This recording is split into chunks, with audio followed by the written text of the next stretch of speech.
Building and developing fine motor skills in children is key to their development. It basically entails everything they do in life. Karlie Marler joins me from Red Door Pediatric Therapy to discuss the importance and what we can look for when we are a little bit concerned about our children and whether they're developing as quickly as they probably should. Good morning to you, Karlie. Good morning.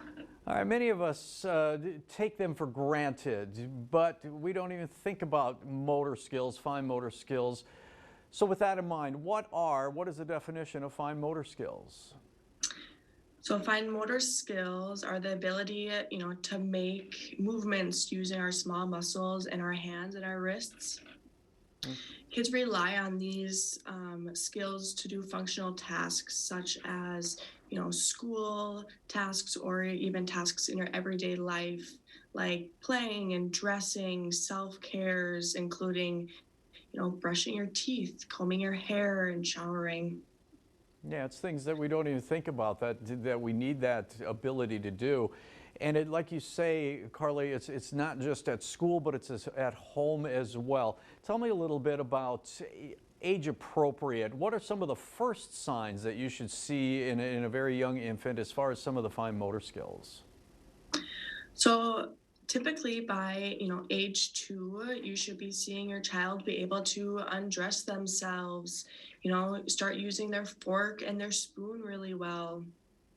Engage in those functional play tasks such as, stacking blocks, matching shapes, imitating lines and circles.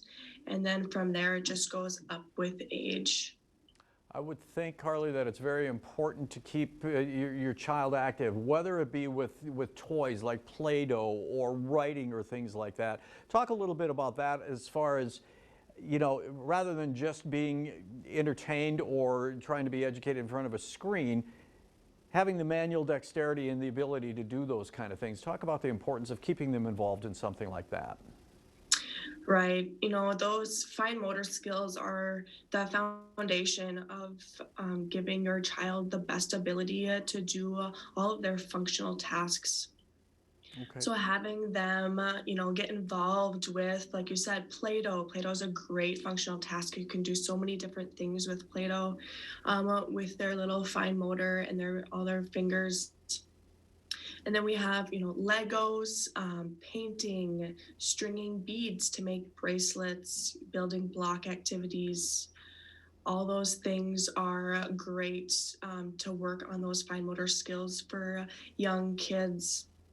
And with those fine motor skills, the more you work on them, the more kids are going to be able to dress themselves, work on their buttons and their zippers when they're dressing, and, just when you're brushing your teeth, being able to squeeze the toothpaste onto your toothbrush and do that brushing task.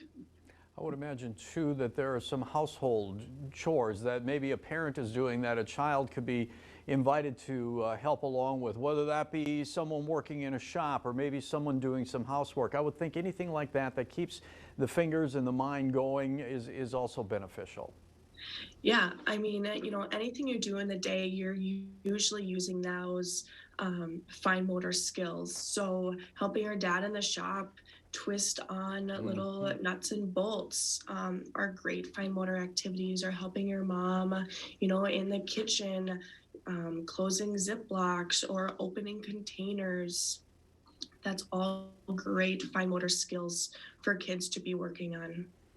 You know as well as I do, there are parents and grandparents sitting at home right now that are watching us and going, well, I'm a little concerned because maybe at a certain age, this child isn't doing what they should be. What would you say are some of the warning signs that you can look for that maybe a child is falling a little bit behind as far as their fine motor skills are concerned?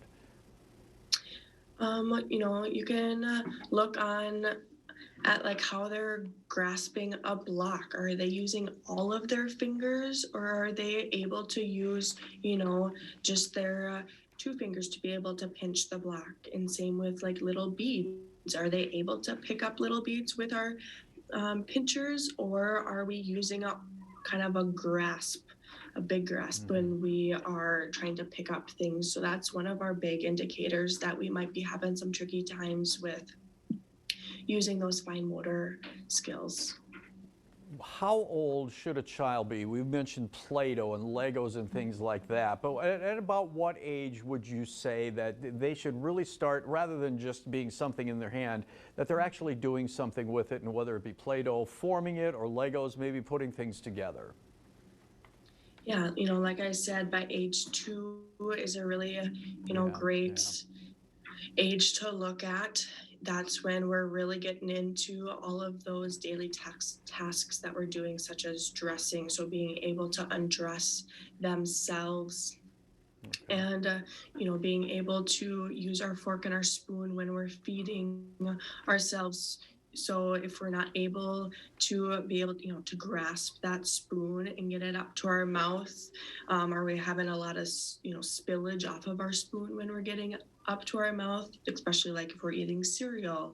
Right. um, so those are all great things to look at by that age too. Okay, Karlie, at Red Door Pediatric Therapy, you guys offer free screenings for parents and things like that. Tell us how we can contact Red Door Pediatric Therapy and where you're located. Perfect. So, yeah, Red Door Pediatric, we offer free screens. So you can come on in and get set up with a free screen, or else you can call our central line to schedule an evaluation. Our central line is 222-3175. Our main scheduling is through Bismarck, but we are located here in Minot, on 36th Avenue Southwest. Okay, and you're located in Grand Forks as well. Karlie Marler, Yes. Red Door Pediatric Therapy, thank you so much. Thank you. All right, stay with us. We've got much more coming up on North Dakota Today right after this.